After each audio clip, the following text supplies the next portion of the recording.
Haleluya. Kita melanjutkan pengajarannya dari kitab Imamat. Kita masuk kitab Imamat pasal ke-10. Kita baca ayat 1 sampai 3 aja, tapi nanti saudara baca semua ya. Imamat pasal 10 ayat 1 sampai 3. Dan kita baca ke 3 ayat ini bersama. Sekarang apa yang tertulis di depan ya. Haleluya. Kita baca bersama 3, 4. Dan Nadab dan Abihu, anak-anak Harun, masing-masing mengambil pedupannya, dan mereka menaruh api ke dalamnya, lalu membubuhkan dupa di atasnya. Dan mereka mempersembahkan api asing ke hadirat Yahweh yang tidak dia perintahkan kepada mereka. Maka keluarlah api dari hadirat Yahweh dan melalap mereka. Maka matilah mereka di hadirat Yahweh. Lalu berkatalah Mose kepada Harun, inilah yang telah Yahweh firmankan dengan mengatakan, haruslah aku dikuduskan oleh mereka yang mendekat kepadaku. Dan aku harus dimuliakan di hadapan seluruh umat. Dan Harun berdiam diri. Amin. Silakan duduk. Puji Bapak Yahweh, kita bersyukur ya oleh kemurahan Tuhan. Kita terus maju belajar ya. Dengan segala kemurahan Tuhan kita terus belajar. Sehingga saya memang planning saya kita baca semua kitab Torah ini ya. Dari Kejadian sampai kitab Ulangan. Karena berkali-kali saya katakan Torah inilah fondasi iman kita, ya. Karena di dalam Torah ini semua tertulis rencana-rencana Tuhan yang luar biasa, ya. Dan kita juga sudah melihat ketika Yeshua sendiri berbicara bahwa kedatangannya, ya, juga akan disaksikan oleh mereka yang lahir pada generasi di mana tunas ini muncul. Tunas pohon ara khususnya. Dan kita sangat meyakini bahwa itu berbicara tentang munculnya bangsa Israel. Setelah sekian ribu tahun ya berdasarkan nubuatan yang dinyatakan oleh Daniel dalam kitab Daniel, dan kita sudah belajar itu dan kita mengucap syukur itu semua terjadi dan saya percaya ketika Yeshua berbicara di dalam Matius pasal 24, generasi ini akan melihat. Kenapa saya katakan ini? Karena yang disebut generasi itu tertulis di kitab Torah. Hanya Torah, tidak ada yang lain. Ya walaupun orang mencari ke sana kemari, karena kebanyakan orang mengambilnya hanya dari kitab Mazmur. Mazmur tidak berbicara tentang generasi, tetapi Mazmur berbicara tentang umur. Ya, ada juga yang beberapa waktu yang lalu, dari kitab Kejadian pasal ke berapa itu? Pasal ke-6. Ya. Tetapi kita bisa membuktikan dengan firman bahwa apa yang Tuhan berikan kepada kita itulah yang kita yakin benar. Ya. Bahwa satu generasi berdasarkan kitab Torah itu satu generasi adalah 100 tahun. Dan karena itu saya juga sangat percaya begitu banyak rahasia yang terkandung di dalam Torah. Karena itu kalau kita belajar ya, bab demi bab kita masuk. Dan memang ya sampai saat ini banyak sekali rahasia-rahasia yang Tuhan singkapkan. Ya, walaupun banyak orang juga yang ya karena mereka juga punya penafsiran macam-macam. Memang berkali-kali saya katakan namanya penafsiran. Ya, bisa benar, bisa salah. Atau separuh benar, separuh salah.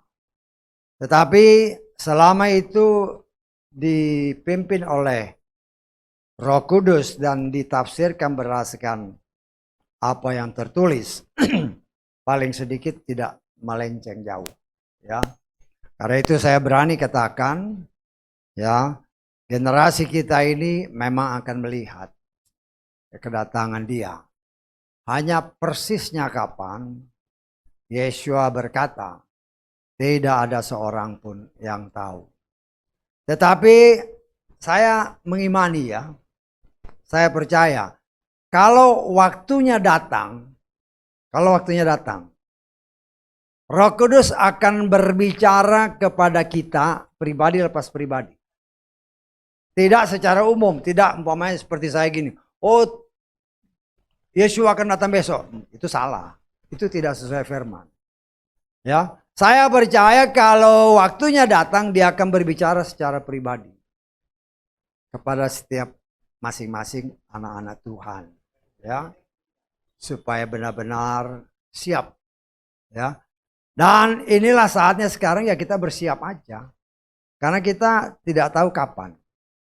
Nah, saya mau ucap syukur kita belajar terus, ya. Ya, oleh kemurahan Tuhan dari sekian banyak kita juga menerima banyak rahasia-rahasia firman yang disingkapkan, ya. Nah, saudaraku yang dikasih oleh Bapak Yahweh, kita percaya kita sudah belajar bahwa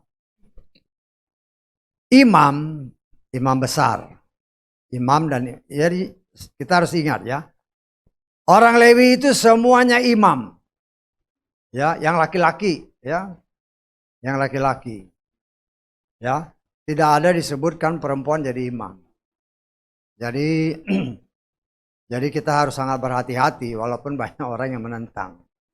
Terutama perempuan-perempuan yang katanya diurapi, ya, itu sih urusan pribadi lah, ya.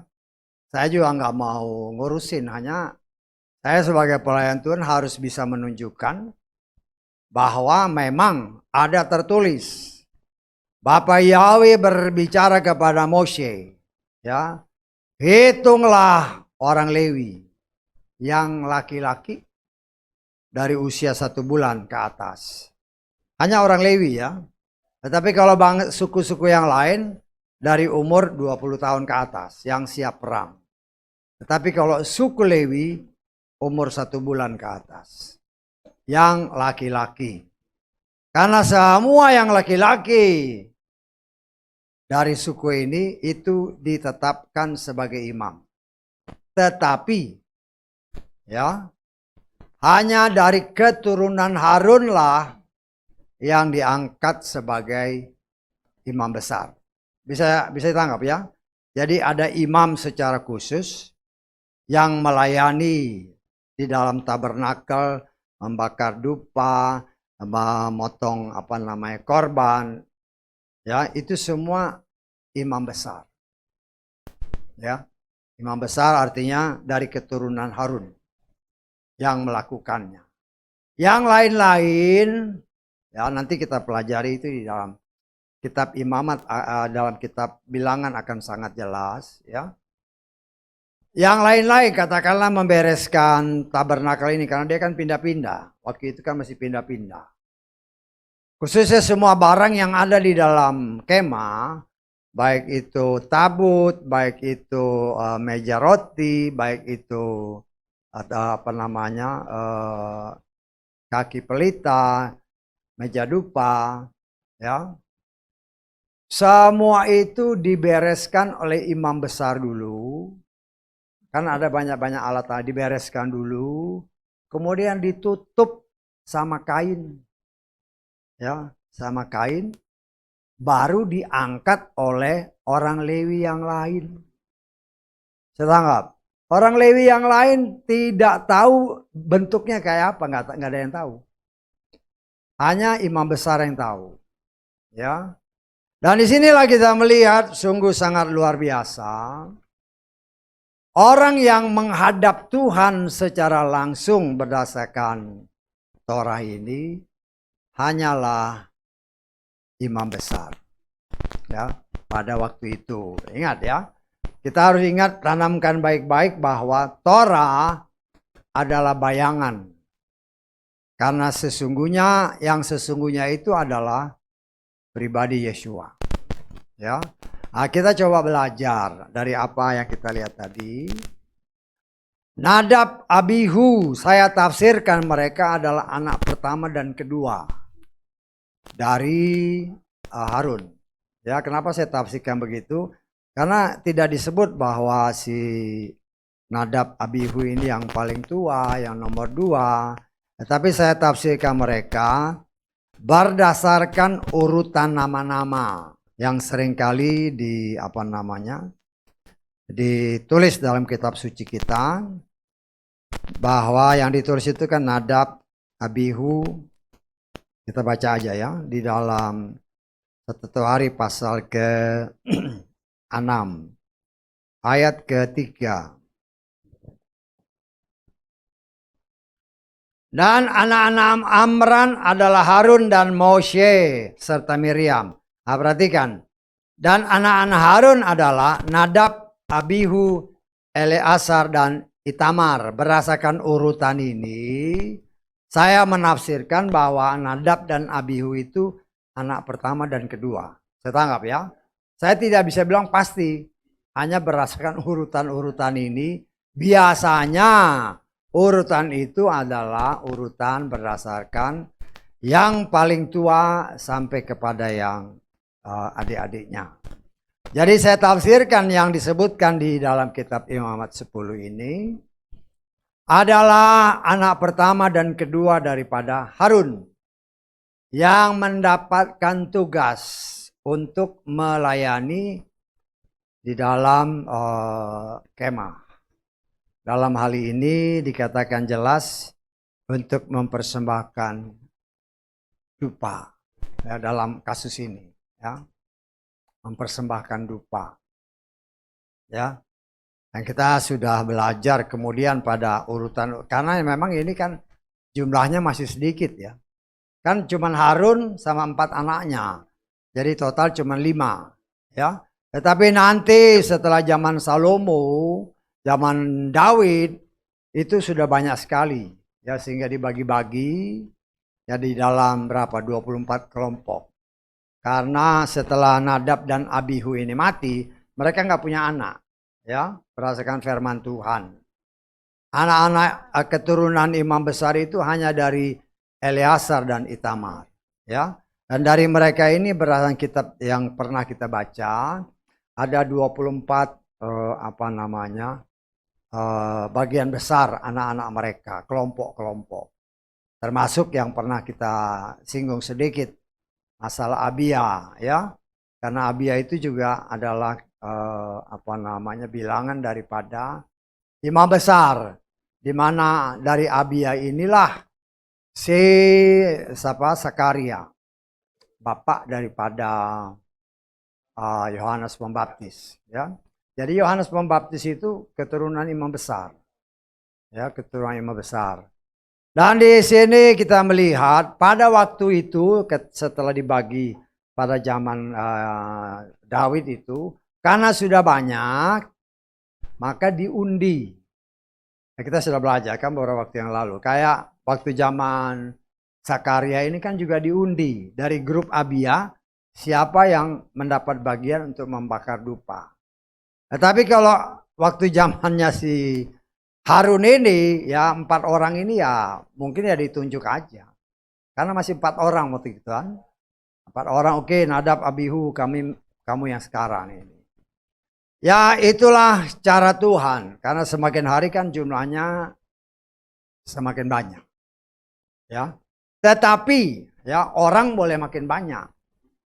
Perintah Tuhan tetap. Ya. Perintah Tuhan tetap. Karena itu dalam ayat ketiga tadi dikatakan, seharusnya lah aku Yahweh dikuduskan oleh siapapun ya, oleh siapapun yang mendekat kepadaku. Ya. Jadi kita melihat di sini Tuhan memperlihatkan kepada kita. Ya. Karena semua yang tertulis dari kitab Kejadian sampai kitab Wahyu, berdasarkan firman Tuhan adalah sebagai contoh, ya, sebagai contoh supaya kita bisa belajar dari contoh-contoh itu, sehingga kita pun bisa melakukan segala sesuatu sesuai dengan kehendak Tuhan. Ya, saya tanggap ya. Jadi semua itu contoh buat kita yang hidup sekarang juga. Apa yang tertulis dari kitab Kejadian sampai kitab Wahyu, ya. Karena itu memang tertulis. Kita lihat di dalam 1 Korintus pasal ke-10 ayat ke-11. Dan semua contoh ini telah terjadi kepada orang-orang itu dan telah dituliskan. Perhatikan. Sebagai apa? Peringatan bagi kita yang untuk siapa? Akhir zaman telah tiba. Ya, jadi aturan Tuhan itu tidak berubah.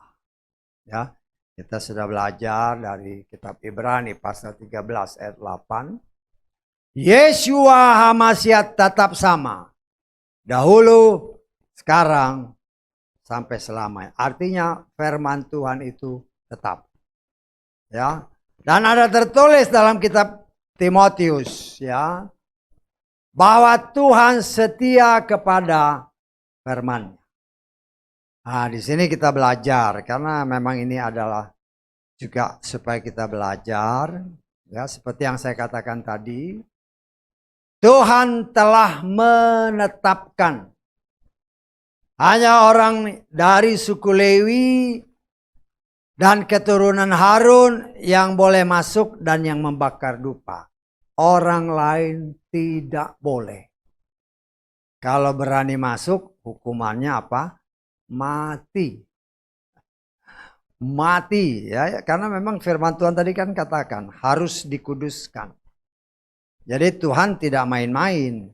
Jangan sampai kita, kan ini sebagai contoh. Seperti apa yang tertulis dalam kitab, dalam kitab Korintus tadi. Ya, Tuhan tegas dalam hal ibadah. Ya, kita coba baca aja dulu ya dari kitab Bilangan pasal 1. Ya, kita lengkap sedikit ya, 51. Ayat 51. Dan untuk memindahkan tabernakel orang-orang Lewi harus membongkarnya. Dan untuk memasang tabernakel orang-orang Lewi harus mendirikannya. Dan perhatikan, orang asing yang mendekat apa? Harus dihukum mati. Dulu ini firman Tuhan. Artinya betapa kudusnya tempat itu. Nah, di sini kita belajar ya, kita belajar supaya kita mengerti Tuhan itu sudah mengatur semua.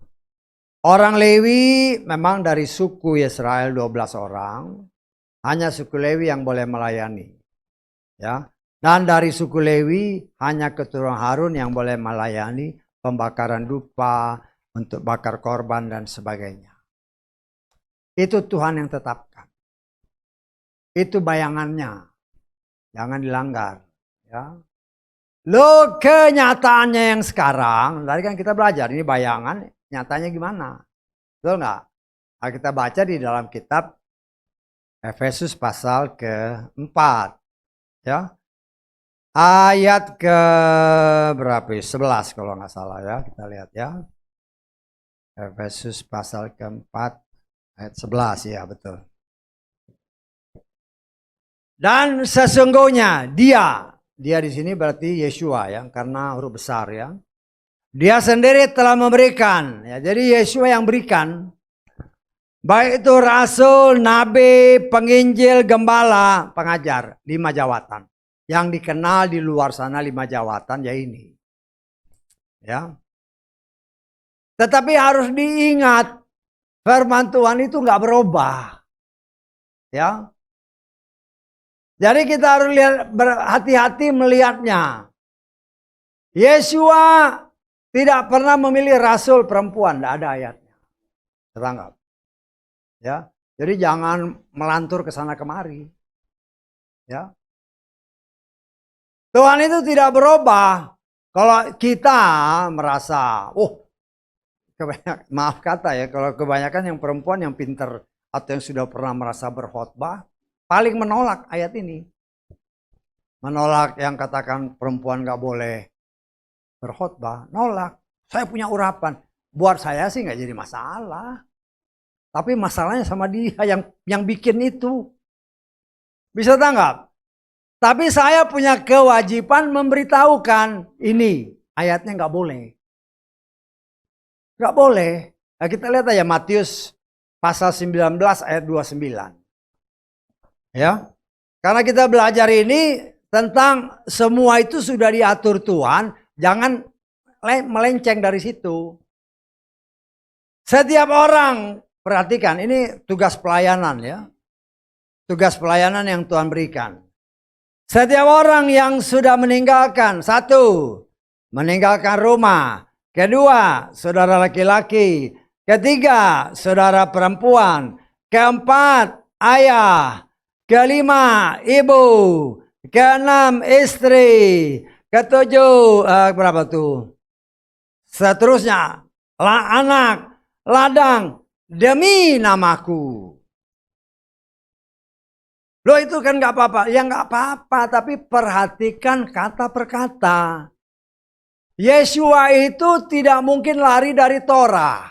Karena dia itu Torah hidup. Torah yang hidup. Tidak ada kata di sini yang menyatakan meninggalkan suami. Bisa tanggap? Nggak ada ayatnya. Jadi jangan lawan firman. Saya pribadi nih, saya sih nggak menentang. Kau mau khotbah mau ya terserah. Tetapi sebagai pelayan Tuhan, saya punya kewajiban kasih tahu. Jangan nanti kau capek-capek berkhotbah, pergi ke pelosok-pelosok. Akhirnya nanti di dalam Matius 7 hanya engkau pembuat kejahatan. Kenapa? Karena engkau tidak tunduk kepada firman. Kan di dalam ayat 3 dari Imamat yang tadi kita baca, aku harus dikuduskan, jangan kau robah. Loh, siapa ini? Nadab Abihu itu imam. Mereka sudah dilatih sedemikian rupa oleh Moshe. Caranya untuk membakar dopa, membakar korban, semua secara detail. Bukan saja secara lisan diajar, tetapi secara praktek pun diajarkan. Ya. Tetapi kenyataan membuktikan. Ya. Salah mempraktekkannya ketika mereka berjalan sendiri. Ya. Caranya salah. Kita sudah belajar kan, karena kita belajar tentang korban yang dibakar itu. Semuanya api dari sorga turun, membakar habis. Ya, kan di dalam pasal ke-9 sebelumnya, api dari Bapa Yahweh membakar habis korban-korban. Kita sudah baca kan minggu lalu kan. Loh, api itulah yang harus diambil baranya oleh si imam besar untuk membakar korban. Tetapi ya kita kan hanya boleh menafsir-nafsir aja. Ya. Bisa aja mereka malas bikin apinya, kan dari bara itu kan. Kalau tinggal ceklek plek, ini kan lebih enak, lebih cepat. Kan bokor untuk bara itu api bakar korban. Ini kan ada baranya. Ya, entah dibikin obor atau mungkin ya baranya disimpan. Kenapa disimpan? Karena api itu harus dari situ. Itu api dari sorga. Ya. Tetapi saya menafsirkan mungkin si Nadab Abihu ini ya mungkin malas. Kalau dari bara kan dia harus bikin api lagi, dia tiup-tiup lagi supaya jadi api. Ya. Ya, berbagai macam alasan lah. Tetapi yang satu hal yang jelas, mereka tidak membakar dupa dengan api dari sorga.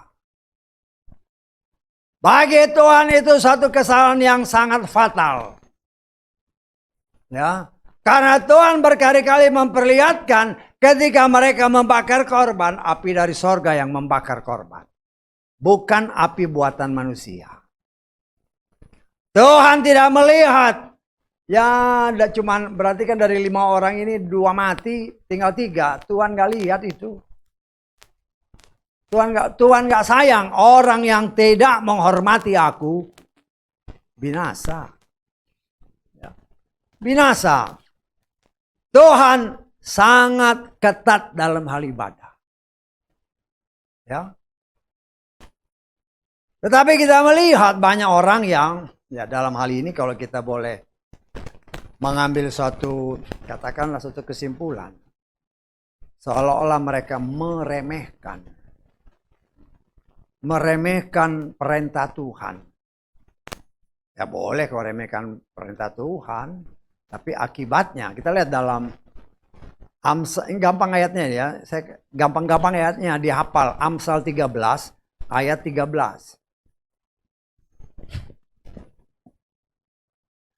Siapa yang meremehkan firman akan apa? Dibinasakan. Tetapi siapa takut kepada perintah, dia akan dipahalai.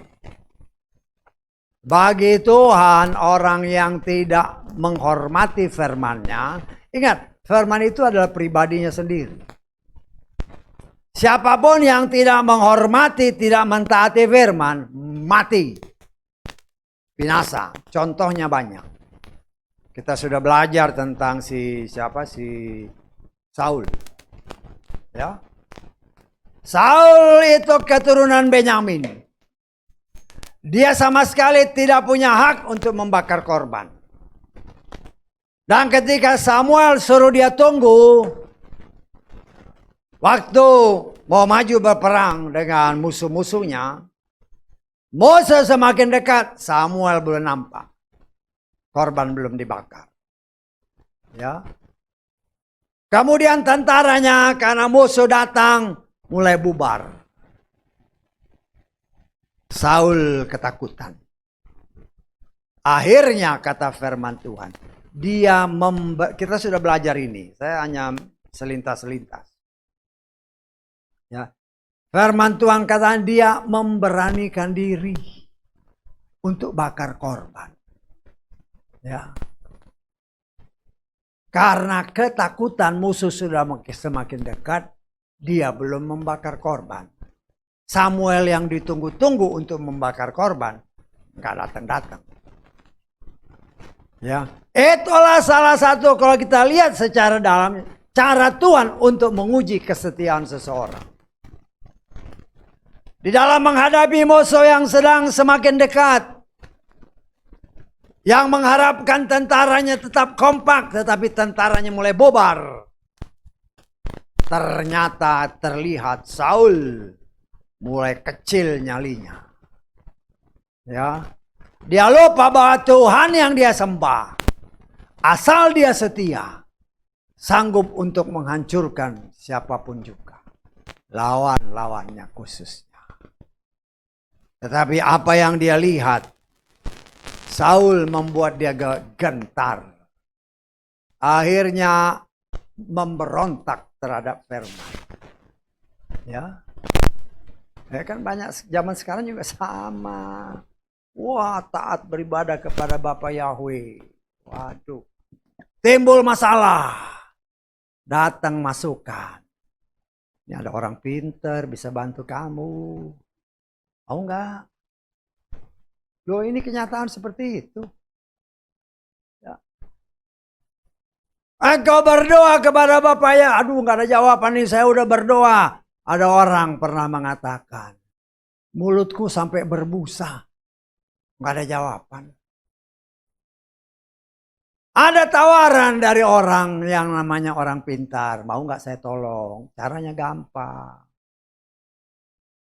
Oh, permasalahan semakin besar. Doa-doa kok nggak dijawab Tuhan.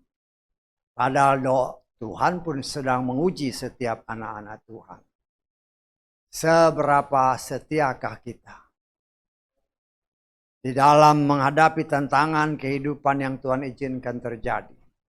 Apakah kita tetap mengandalkan Dia?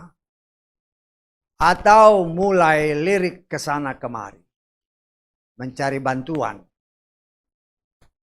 Nah, saudaraku yang dikasihi oleh Bapa Yahweh, itulah kenyataan hidup yang memang terjadi dalam kehidupan mereka yang menamakan diri anak-anak Tuhan. Padahal seringkali tanpa sadar kita sedang diuji oleh Tuhan tentang kesetiaan kita. Ya, kita ini anak Bapa Yahweh, walaupun anak adopsi. Itu harus diingat, engkau adalah anak. Karena engkau dan saya adalah anak, ya anak adopsi dalam hal ini. Maka Dia berikan kepada kita rohnya untuk menolong kita. Tetapi di dalam menghadapi permasalahan, apakah kita mengandalkan Tuhan atau mulai mencari bantuan dari luar? Ya, kalau kita mulai melenceng, ya sudah. Kita lihat 1 Timotius pasal ke-4. Kita baca ayat ke-1.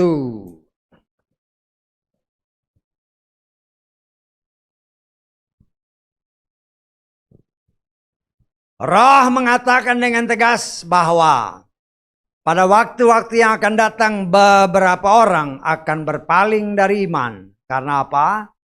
Memberi perhatian kepada roh-roh yang menyesatkan dan ajaran-ajaran roh-roh jahat. Ini kan terjadi sekarang.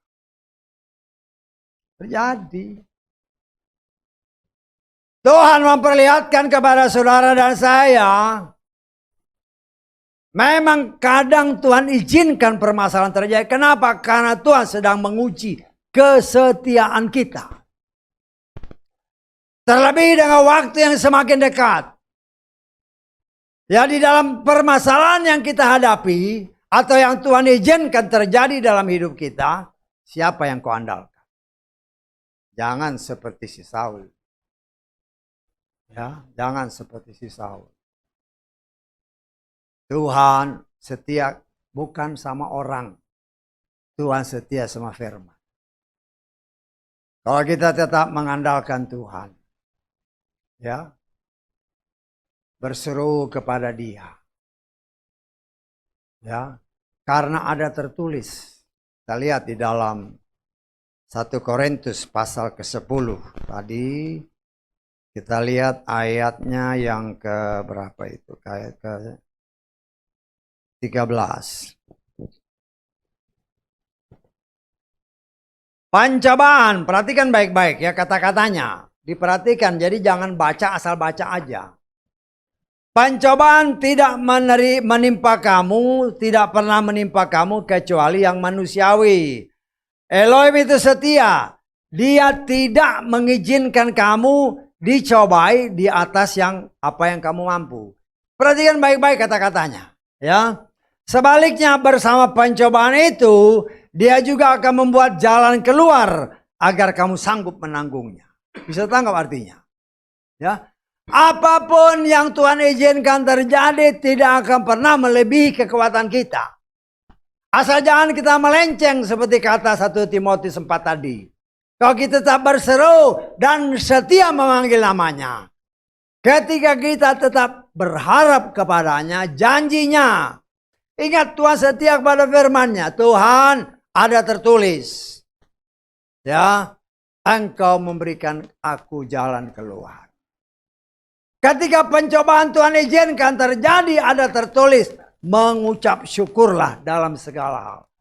Itu yang paling sulit dalam kehidupan orang percaya.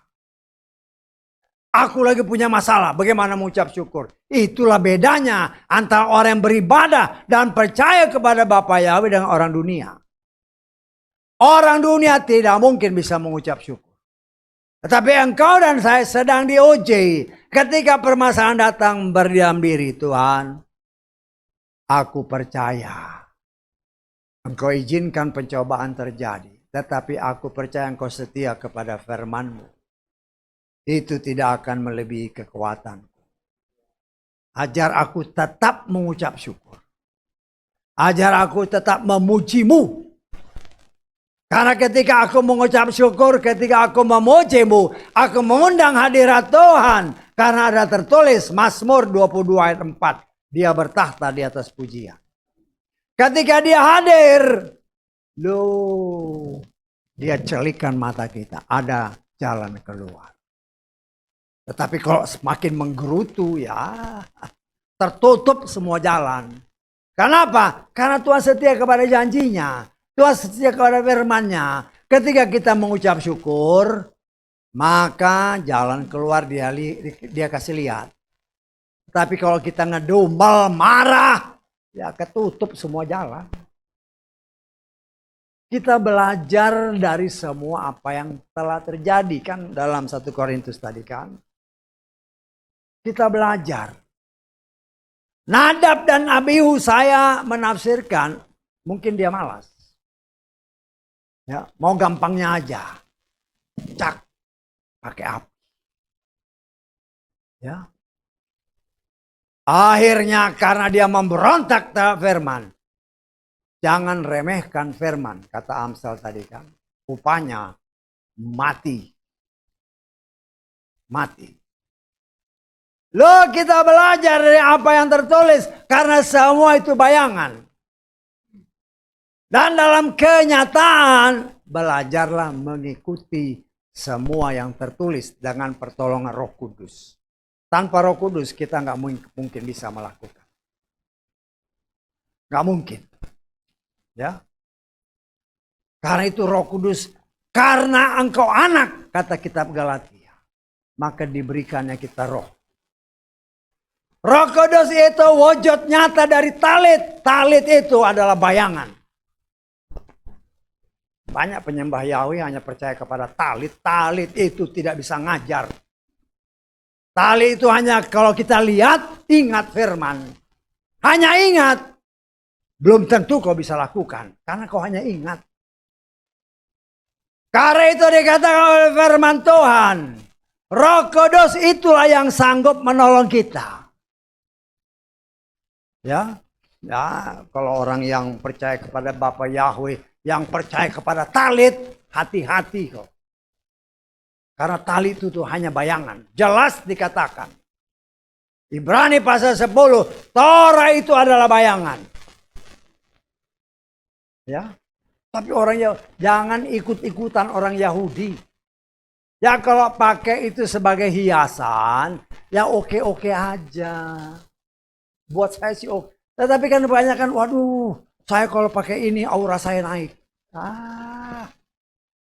Bikin kau kecilkan Tuhan. Itu sudah diganti dengan Roh Kudus. Jangan mengecilkan Roh Kudus. Oh, saya nggak mengecilkan.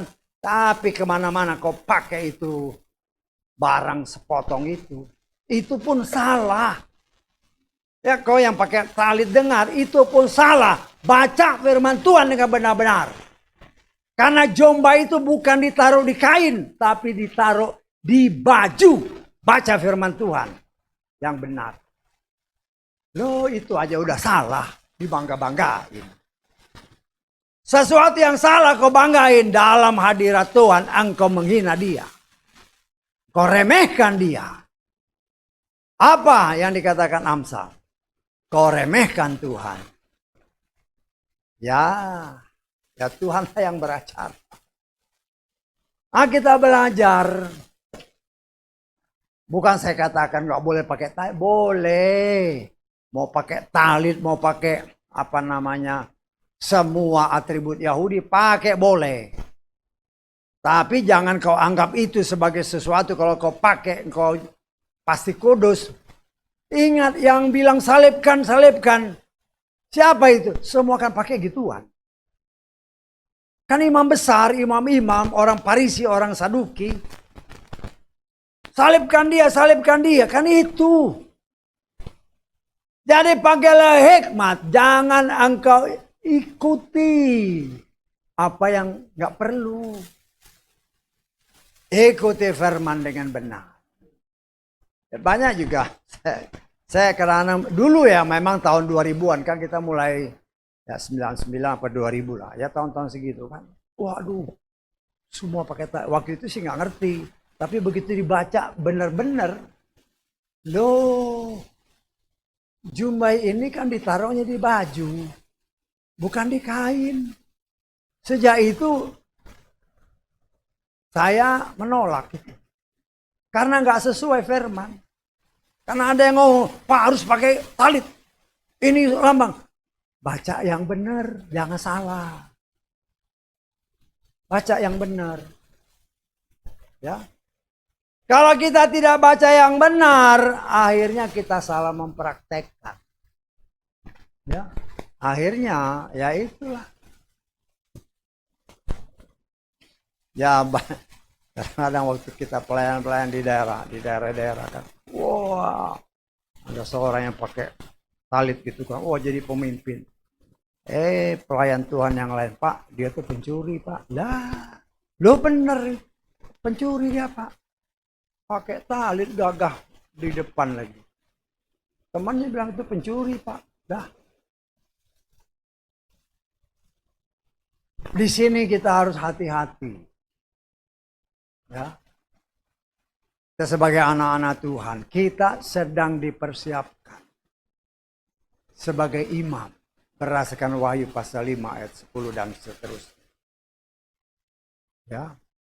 Salah satu tugas imam, kata Ulangan 17 ayat 18 dan seterusnya. Ya. Memang itu diperuntukkan untuk raja, tetapi Torah itu ada pada seorang imam. Imam harus membacanya setiap hari. Imam harus menelitinya setiap hari. Imam harus bisa mempraktekkan dengan benar setiap hari. Karena imam menjadi contoh. Ingat saudara dan saya sedang dipersiapkan untuk menjadi imam. Bersama dengan Yesus kita melayani dia. Menjadi imam artinya melayani dia. Dia imam agung kita. Ya. Dari sinilah kita belajar. Ya. Seorang imam. Imam itu kan pengajar. Jangan sampai salah. Kita lihat dalam Yakobus pasal 3. Ayat ke-1. Supaya hati-hati ya saudara dan saya juga sebagai orang-orang yang dipercaya untuk melayani Tuhan dalam beberapa hal, kita harus sangat berhati-hati. Yakobus 3 ayat 1. Hai saudara-saudaraku, karena mengetahui bahwa kita akan menerima penghakiman yang lebih besar. Janganlah banyak orang yang mau menjadi guru. Ya. Kalau berani berdiri seperti ini, engkau jadi guru. Coba kita lihat terjemahan LAI.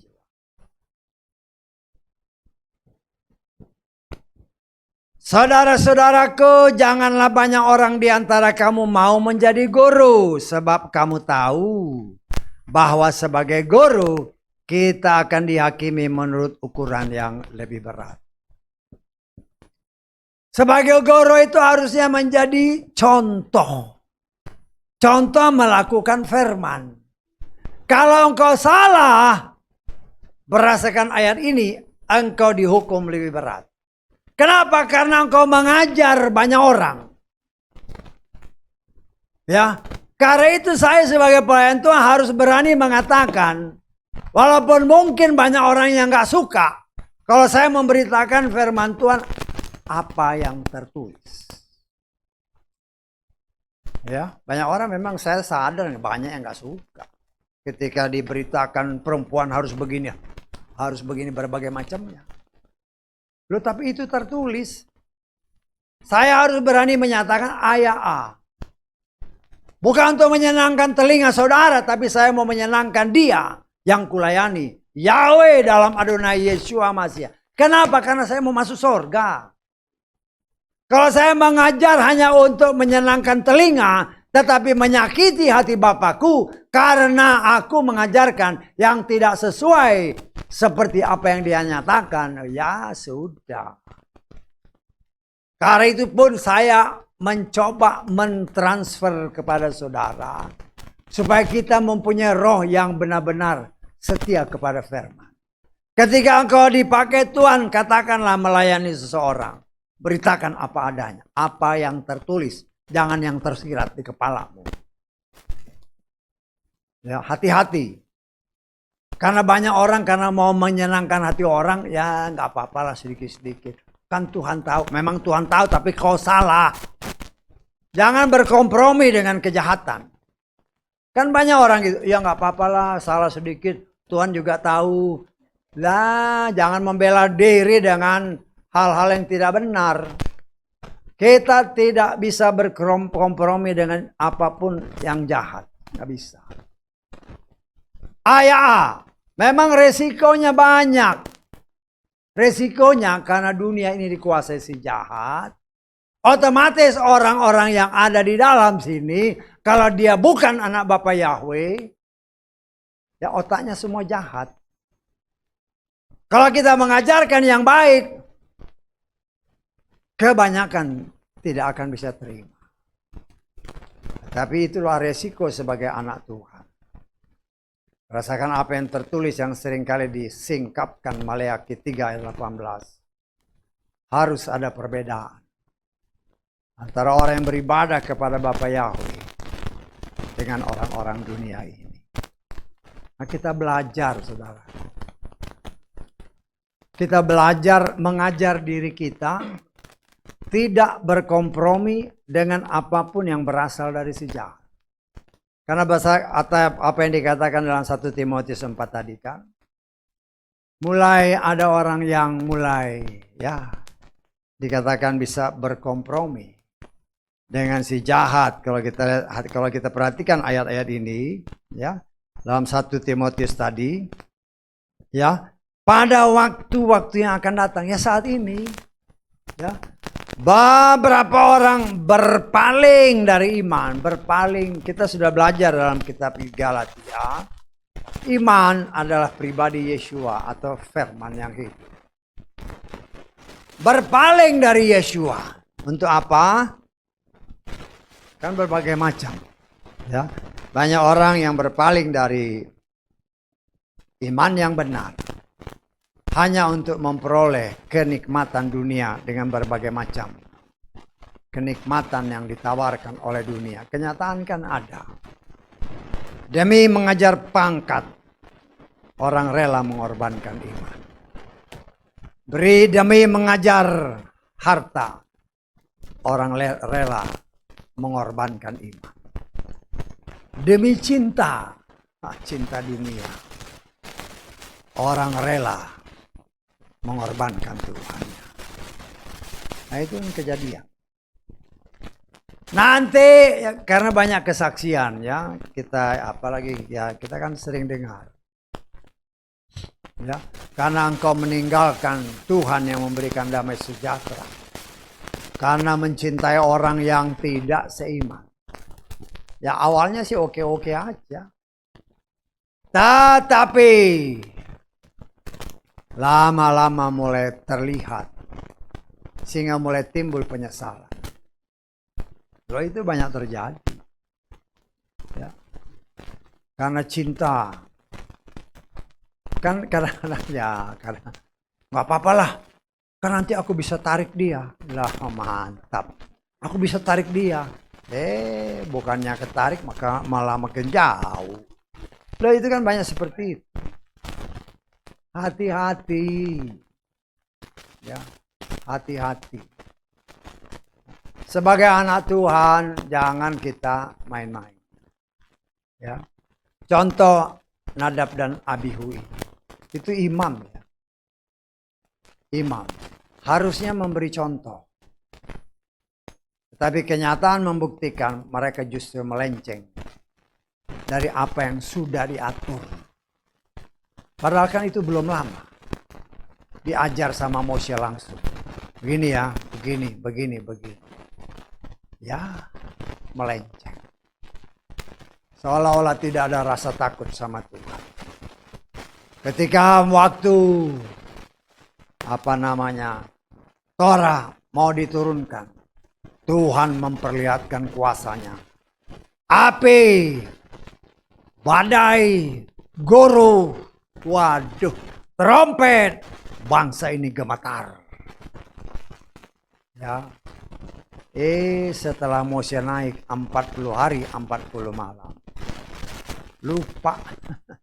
Tadinya takut bener karena melihat kuasa Tuhan yang luar biasa. Setelah beberapa saat lupa. Malah nyembah berhala. Ya. Loh, itu kan juga karakter manusia saat ini yang mereka yang menamakan diri umat Tuhan. Waktu cinta mula-mula dulu, waduh, Bapa Yahweh, Tuhan yang hidup, Maha Kuasa. Wah, Yahweh Jireh, wah, Yahweh yang senantiasa menyiapkan. Dengan mungkin bertambah maju, bertambah diberkati Tuhan. Ya. Makin banyak berkatnya, bukan makin dekat sama Tuhan, malah makin jauh dari Tuhan. Ya. Di sini kita melihat Tuhan, ya Tuhan memang masalah berkat dia pasti dia curahkan. Tetapi ingat, jangan berkat dunia itu membuat kita jauh dari Tuhan. Tetapi kenyataan membuktikan semakin diberkati, justru semakin jauh dari Tuhan. Kenapa? Karena merasa diri bahwa itu karena aku yang melakukannya. Sehingga lupa bahwa segala sesuatu yang baik, kata firman Tuhan, datangnya dari atas. Ya, datangnya dari Bapa Yahweh. Kita lihat di dalam Ulangan pasal 6. Kita baca mulai ayat 11.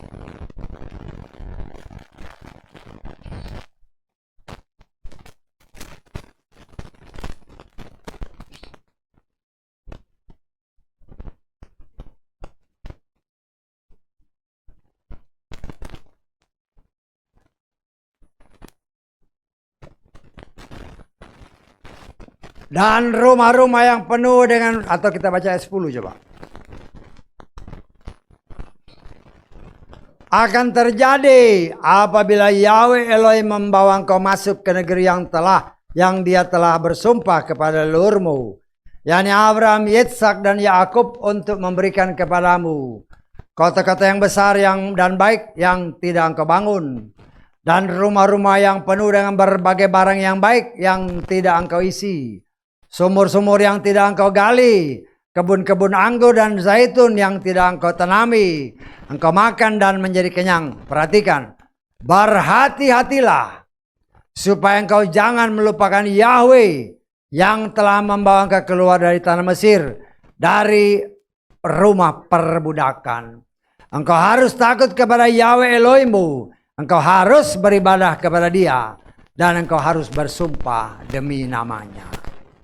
Dalam kenyataan kan, ya, tawaran dunia membuat dia merasa diri, oh ini kan aku yang berusaha, aku kerja sekian jam sehari, semua.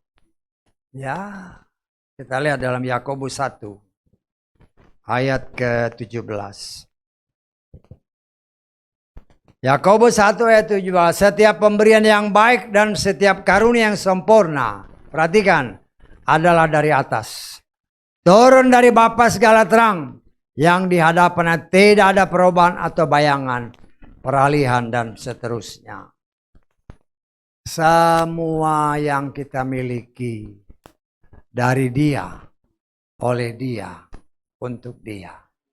Kalau kita boleh menikmatinya, itu anugerah. Pakailah itu sesuai kehendaknya. Ya, saya tanggap. Pakai itu sesuai kehendaknya. Tetapi dalam kenyataannya semakin berlimpah. Wah, ini untuk apa ya? Lo kok untuk apa? Lihat kiri kananmu, beri. Itu yang seringkali orang lupa. Udah banyak. Ini malah dipakai untuk hal-hal yang tidak baik. Yang membuat malah hidupnya jadi hancur. Kita diberkati. Supaya kita juga bisa memberkati banyak orang. Ya, kita berhasil bukan karena kita pintar. Tetapi karena kemurahan Tuhan. Tidak ada sesuatu yang perlu disombongkan. Ya, memang Nadab dan Abihu ini imam. Tetapi dia lupa, sebagai seorang imam, dia harus taat kepada siapa yang memberikan jabatan itu, supaya dia melakukan semua yang sudah diatur, sehingga jangan sampai dia murka. Kan Torah itu adalah aturan, perintah, dan ketetapan Tuhan. Kalau sudah diatur, jangan kau lawan, karena yang kau lawan itu Tuhan. Yang maha kuasa yang membuat aturan itu. Kita sebagai anak Tuhan belajar dari apa yang sudah dinyatakan. Bagi Tuhan seorang ukuran sebagai imam. Engkau melenceng, habis. Contoh juga Imam Eli. Sudah tahu anak-anaknya berbuat jahat. Kalau saudara baca nanti dalam 1 Samuel 1 pasal 1 pasal 2 sampai ke pasal 4. Ya, luar biasa. Korban yang seharusnya untuk Bapa Yahweh.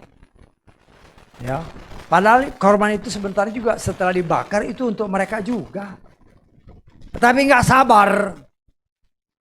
Selagi ini diproses sebelum dibakar, diambil, dimakan. Tidak menghormati. Seharusnya itu untuk Tuhan. Ya. Karena semua itu yang harus kita ingat. Persembahan bakaran segala macamnya itu akhirnya memang untuk imam itu sendiri, ya. Untuk imam itu sendiri, jadi ya karena ya kadang-kadang lupa, ya mungkin ya berbagai macam alasan, sehingga ya terjadi pelanggaran.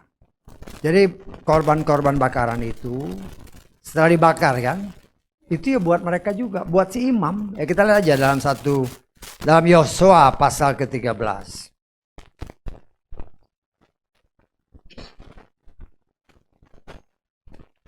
Ayat ke-14. Hanya kepada suku Lewi dia tidak memberikan warisan. Perhatikan. Persembahan bakaran bagi Yahweh Elohim Israel adalah warisannya, sebagaimana dia telah berkata kepadanya. Jadi semua persembahan itu habis dibakar, ya itu ya untuk mereka yang makan. Tetapi dasarnya anak-anak ini, ya ini anak imam ya, anak imam Eli. Loh, anak imam kok kurang ajar? Padahal ada tertulis, kita baca ya. Ini juga pengajaran bagi saudara dan saya.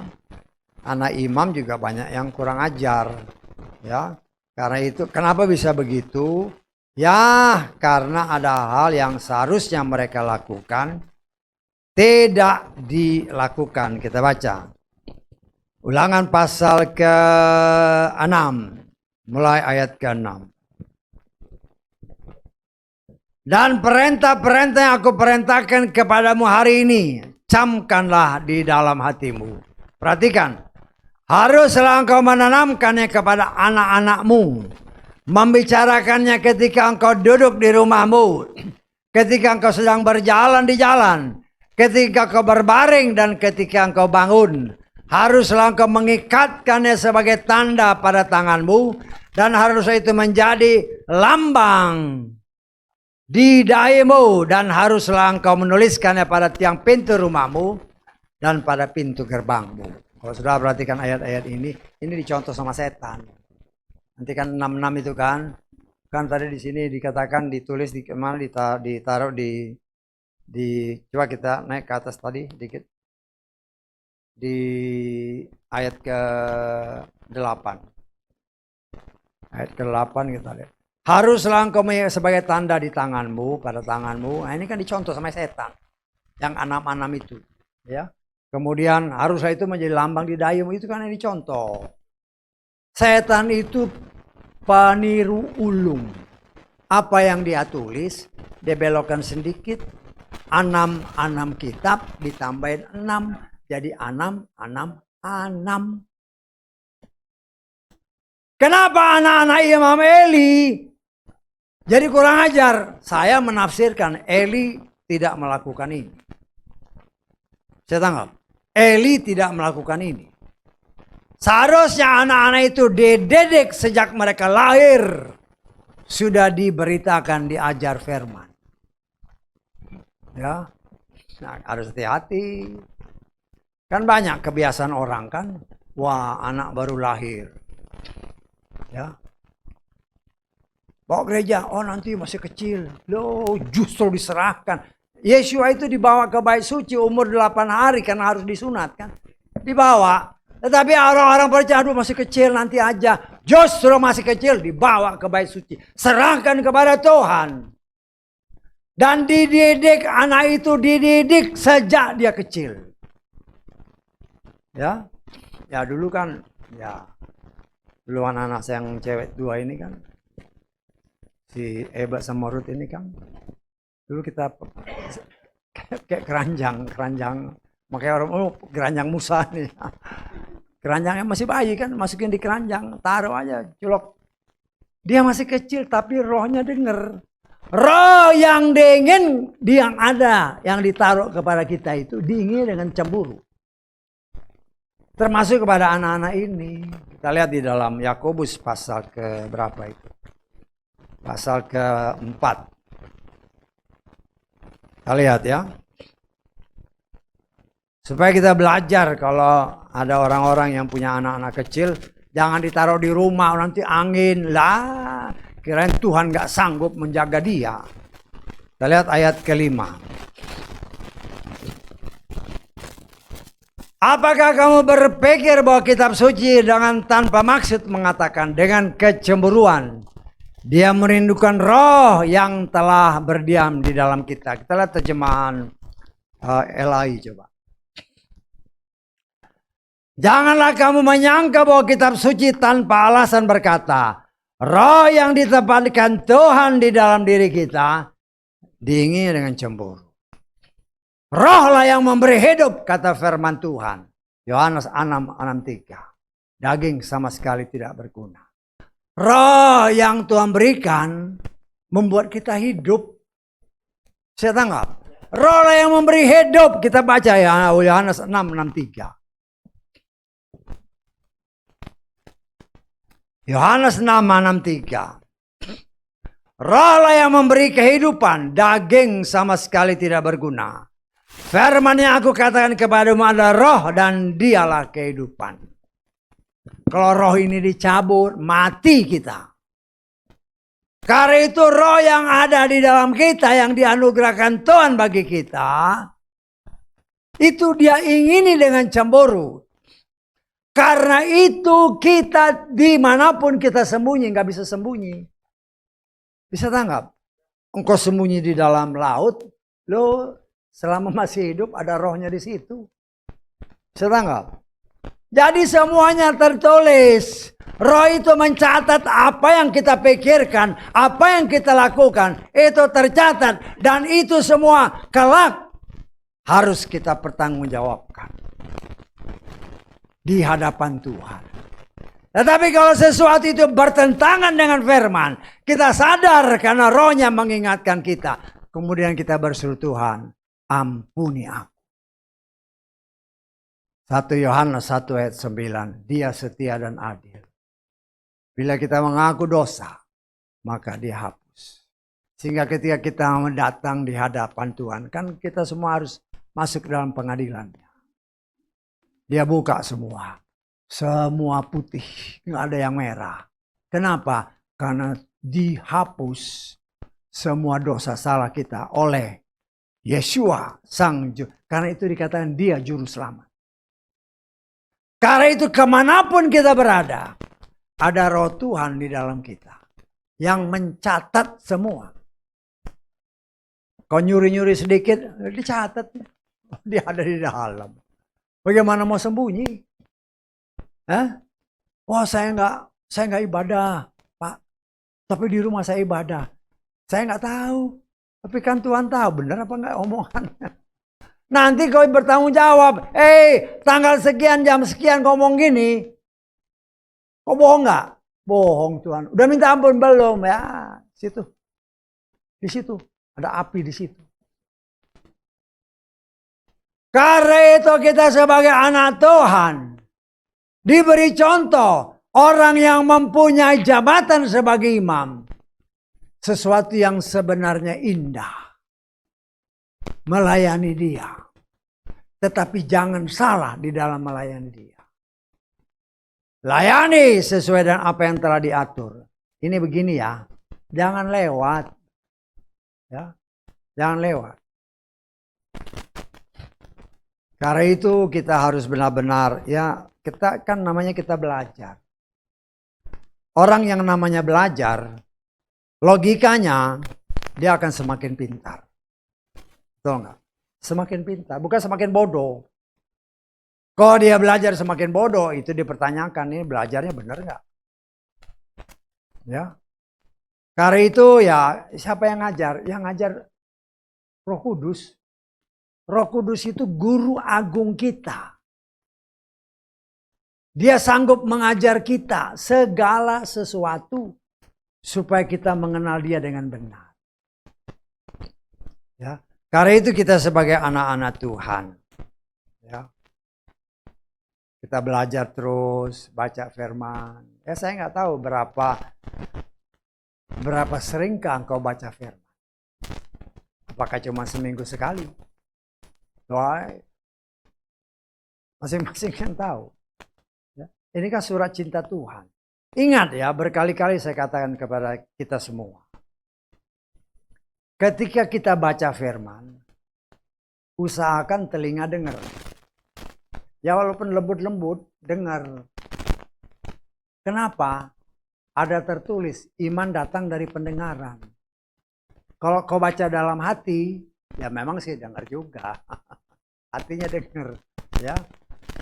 Tetapi Tuhan berkata, iman datang dari pendengaran. Kalau kita baca suara keluar, walaupun kecil, telingamu dengar, dia setia kepada firman. Maka iman kita akan bertambah. Sehingga dunia tidak akan pernah bisa menipu saudara dan saya. Nah, sekarang kan banyak yang namanya pelayan-pelayan Tuhan. Minggu lalu atau beberapa, ya minggu lalu lah. Ya. Pelayan Tuhan nipu jemaat. Oh firmannya begini. Begitu dibaca, loh nggak ada ayatnya. Ya. Itu kan nipu.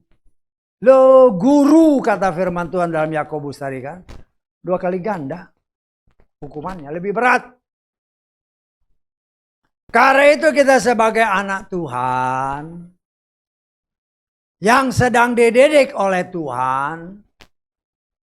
Ketika mungkin suatu kesempatan Tuhan berikan kepada kita untuk melayani siapapun juga.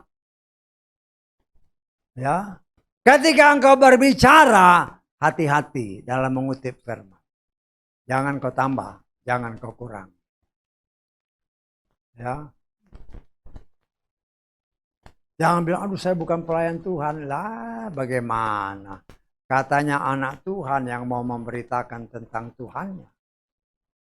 Mana cinta kasihmu kepada dia? Ya, bacalah karena itu paling sedikit dalam 5 kitab pertama ini. Ya, saya sebagai pelayan Tuhan berbeban karena inilah dasar kita. Semua 61 kitab yang lain dari 66 kitab yang ada yang kita imani sebagai kitab suci kita. Dasarnya 5 kitab yang pertama. Nah, contoh yang tadi kan. Dalam kitab Wahyu pasal 13. Setan nirunya dari Ulangan pasal 6. Hanya dipelintir sedikit. Saudara perhatikan nggak dipelintir sedikit? Ya. Nah, kita baca yang tadi itu, Ulangan pasal 6 tadi. Ya. Melintirnya dikit, setan itu kan ya itulah namanya setan, penipu ulung. Kalau kita nggak berhati-hati ya, padahal itu kan tertulis. Ayat ke-8. Ulangan pasal 6. Haruslah engkau mengikatkannya sebagai tanda. Perhatikan ya, di mana? Tanganmu. Kemudian lambang di dahimu. Kita lihat di dalam Ulangan, dalam Wahyu. Wahyu pasal berapa? 13. Oke, kita lihat. Ayat ke-16. Tadi masih ingat nggak ayatnya ya? Masih ingat ya? Dan dia membuat semua orang kecil besar, kaya miskin, bahkan merdeka dan hamba. Supaya dia memberikan kepada mereka sebuah tanda pada apa? Tadi apa? Tangan doang. Dia nambahin kanan. Setan licik. Ya. Dia tambah-tambahin dikit. Ya, karena itu firman Tuhan bilang, jangan tambah, jangan kurang. Kalau engkau tambah, engkau kurang, engkau meniru bapakmu yang tukang tipu. Setan. Kita harus sangat berhati-hati. Karena itu banyak orang juga, ya, karena tidak mau mendalami firman, ya. Torah tidak berlaku. Terus yang berlaku sekarang apa? Hukum kasih. Hukum kasih itu, ya, kalau kita lihat di dalam Matius pasal ke berapa itu? 24 ya. 22. Matius pasal ke-22 kita lihat. Supaya saudara ini ya. Karena ini sebagai pengajaran supaya harus saudara ingat. Pasal 22 ayat ke-36 mulai. Guru, manakah perintah terbesar di dalam Torah? Perhatikan, Yeshua berkata kepadanya, kasihlah Yahweh Elohim dengan segenap hatimu, dengan segenap jiwamu, dengan segenap akal budimu. Inilah perintah yang pertama dan yang terbesar, dan yang kedua, yang sama dengan itu, kasihlah sesamamu seperti dirimu sendiri. Ini hukumnya. Torah nggak berlaku lagi. Baca yang benar. Tadi ingat ya. Kita baca di dalam Ulangan pasal 6 ayat 5. Kasihlah Yahweh dengan segenap hatimu dan dengan segenap jiwamu dan dengan segenap kekuatan. Bagaimana kau bilang Torah itu nggak berlaku? Sedangkan yang dikutip Yeshua itu Torah. Kemudian kita baca Imamat pasal 19 ayat 18.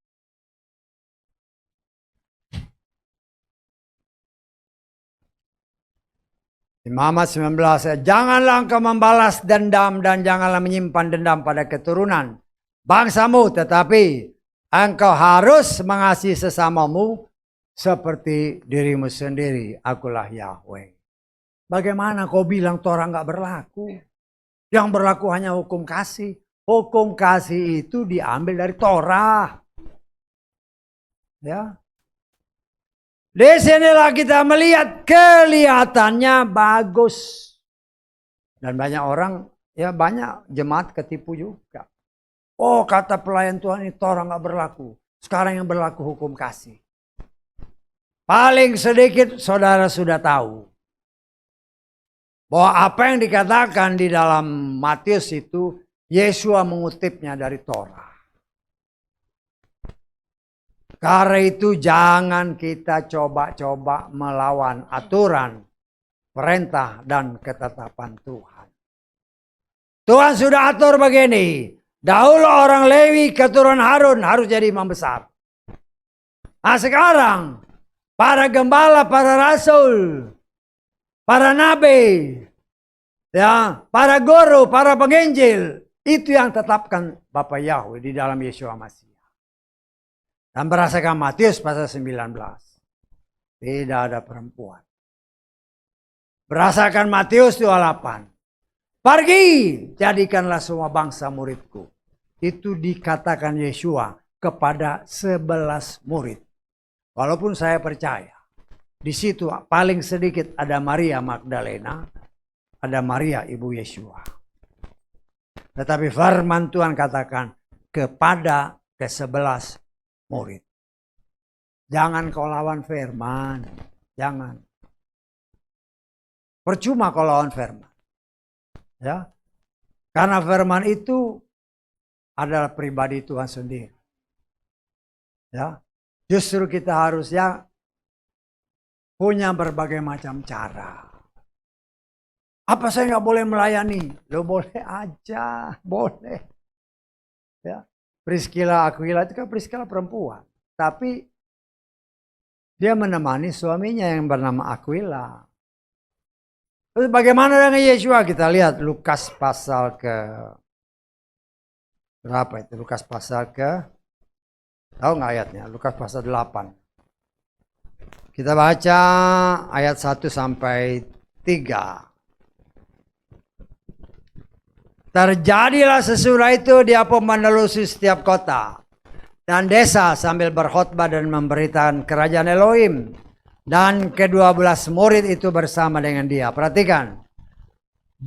Juga beberapa wanita yang telah disembuhkan dari roh-roh jahat dan kelemahan-kelemahan, yaitu Maria yang disebut Magdalena, yang daripadanya telah dikeluar 7 roh jahat, Yohana istri Kusa, pegawai Herodes, Susana, serta banyak wanita lainnya yang melayani dia dengan apa yang ada pada mereka. Boleh melayani, tapi tempatkan dirimu sesuai firman.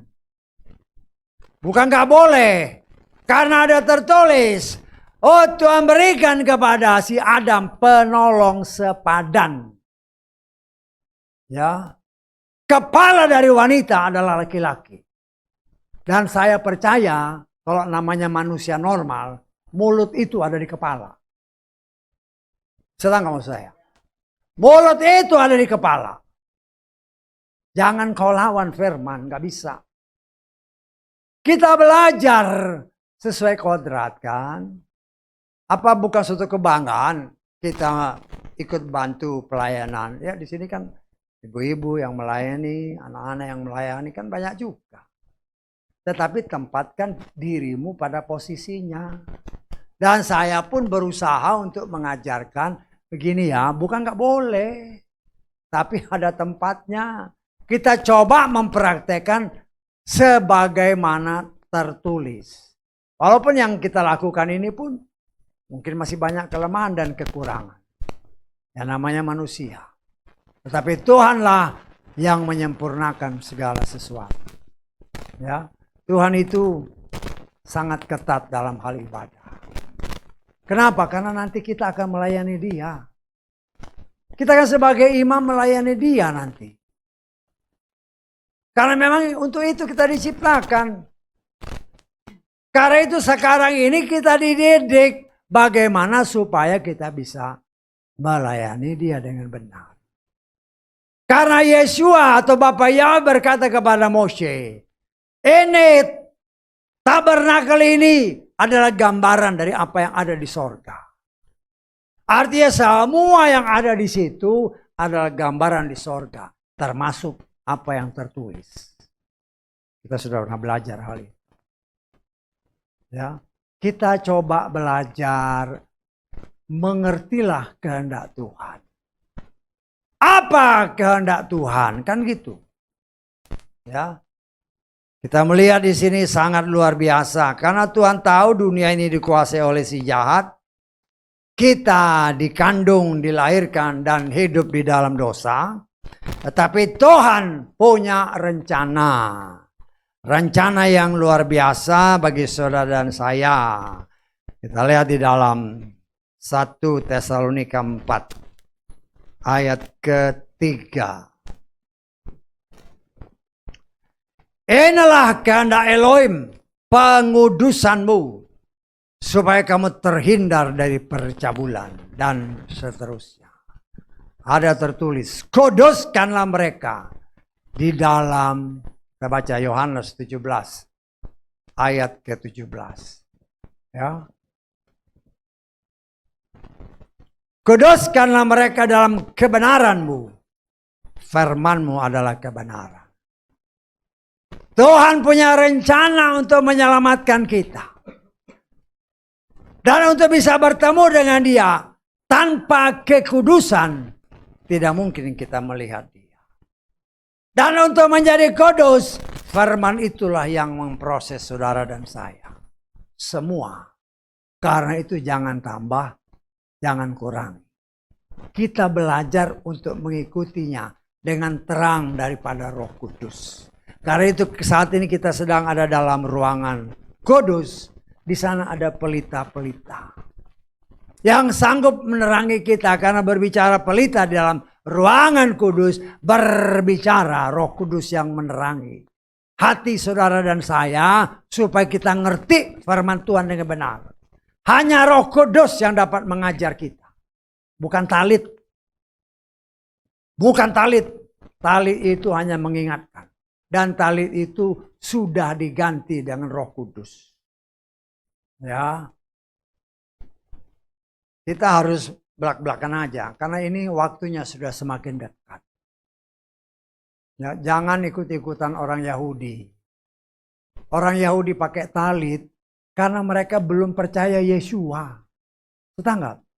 Kalau mereka belum percaya, sebagian besar belum percaya Yesua, Roh Kudus belum ada.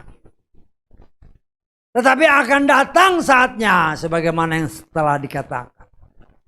Ya, Tuhan akan berikan kepada bangsa ini anak sulungnya, roh yang baru, jiwa yang baru, dan menulis Torahnya dalam hati mereka. Ketika itu mereka baru celik dan mengaku Yahweh bukan lagi Adonai, bukan lagi Hashem. Yahweh adalah Tuhan dan Juru Selamat di dalam Yeshua Masih. Ketika mereka mengakui, Roh Kudus dicurahkan sesuai janjinya. Tetapi kalau itu sudah kembali ke sana, masa anugerah bagi kita non-Yahudi sudah tertutup.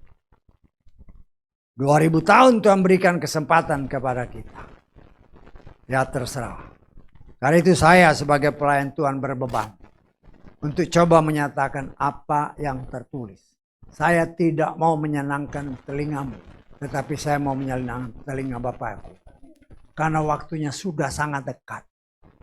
Ya, tetapi mungkin ya karena orang kan macam-macam. Ada yang itu kan katanya, biarin aja. Ya nggak menjadi masalah. Tapi saya wajib melakukan kewajiban saya. Diterima puji Bapa Yahweh, tidak diterima puji Bapa Yahweh. Tetapi apabila saatnya datang, saya datang dalam hadirat Tuhan. Dalam pengadilan, apa yang sudah kau beritakan. Tuhan, apa yang tertulis, itulah yang kau beritakan. Mereka yang mengikuti apa yang tertulis, pasti selamat. Tetapi kalau yang tetap mengeraskan hati, ya itu urusannya dengan Tuhan. Karena itu sebagai pelayan Tuhan, khususnya saudara yang ada di dalam gedung ini. Dan engkau yang dengan setia mengikuti ibadah melalui streaming. Ya, saya secara pribadi kita nggak ada hubungan. Ya, saya sebagai pelayan Tuhan berkewajiban memberitakan apa yang tertulis, bukan untuk menyenangkan telinga saudara, tapi mengenakan telinga Bapakku. Ya, karena firman itu kalau kita terima seperti apa yang tertulis, ya, dia mau menyelamatkan semua orang. Dia mau itu memang kehendak Tuhan. Kita baca satu ayat terakhir. 1 Timotius pasal ke berapa? 2 ayat keempat. Yang menginginkan semua orang diselamatkan dan masuk ke dalam pengetahuan penuh akan kebenaran. Tuhan, saya baca dalam terjemahan Lukas, Dia menginginkan semua orang selamat. Tapi ingat ya, firman Bapak Yahweh itu setia sama firman. Keselamatan hanya terjadi kalau kita terima firman itu dan melakukannya. Karena itu kewajiban saya dan mereka yang ditunjuk dengan 5 jawatan ini, beritakan firman yang murni. Karena firman yang murni itulah yang menyelamatkan. Jangan tambah, jangan kurang. Karena dengan berita yang disampaikan, apa yang tertulis dalam 1 Timotius 2 ini, ya, yang menerima dan yang mempraktekannya, mereka selamat. Tetapi yang tidak mau menerima, yang tidak peduli, ya ada bagiannya, ya, yang sudah Tuhan siapkan. Karena apa yang dia katakan, ada yang ditetapkan untuk diselamatkan, ada yang ditetapkan untuk dibinasakan. Nah, sebagai pelayan Tuhan saya, kan banyak orang yang nggak bisa terima itu ayat-ayat itu, walaupun tertulis.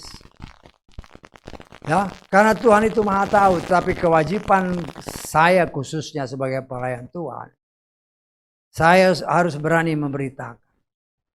Karena banyak orang juga ketika dikatakan, oh kalau sudah ditentukan, buat apa saya ibadah? Ya ini tanda-tandanya. Ya, kita sebagai anak-anak Tuhan, kita semua rindu untuk selamat. Keselamatan itu kata firman Tuhan, kerjakanlah keselamatanmu sendiri.